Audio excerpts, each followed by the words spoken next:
Госавтоинспекция МВД по Республике Татарстан призывает водителей к замене летних шин на зимние. Пренебрежительное отношение к этому вопросу может обернуться трагедией. Водителям необходимо со всей серьезностью отнестись к технической готовности автомобиля и погодным условиям. Согласно пункту 5.5 приложения 8 к техническому регламенту Таможенного союза о безопасности колесных транспортных средств в зимний период, декабрь, январь и февраль, запрещается эксплуатация транспортных средств категории М1 и Н1, не укомплектованных зимними шинами. Если эти требования не выполняются в соответствии с пунктом 11 основных положений по допуску транспортных средств к эксплуатации, эксплуатация транспортного средства запрещается.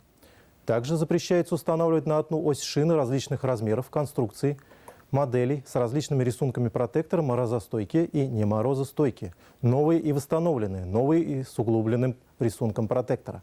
Игнорирование этих элементарных требований может стать причиной дорожно-транспортных происшествий. Так, 24 ноября в Альметьевском районе 40-летний водитель автомобиля ВАЗ по предварительным данным не выбрал безопасную скорость и дистанцию, не учел дорожно-метеорологические условия и совершил столкновение с грузовым автомобилем Mercedes-Benz, который двигался в попутном направлении. В результате водитель автомобиля ВАЗ от полученных травм скончался на месте происшествия. Отмечу, что у легкового автомобиля на передней оси справа была установлена летняя шина. Госавтоинспекция МВД по Республике Татарстан призывает водителей быть крайне внимательными на дороге.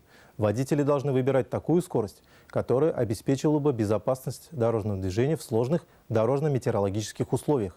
При возникновении опасности для движения, которую водитель в состоянии обнаружить, он должен принять возможные меры к снижению скорости вплоть до остановки транспортного средства. Следует воздерживаться от опасных маневров, в особенности связанных с выездом на сторону дороги, предназначенную для встречного движения.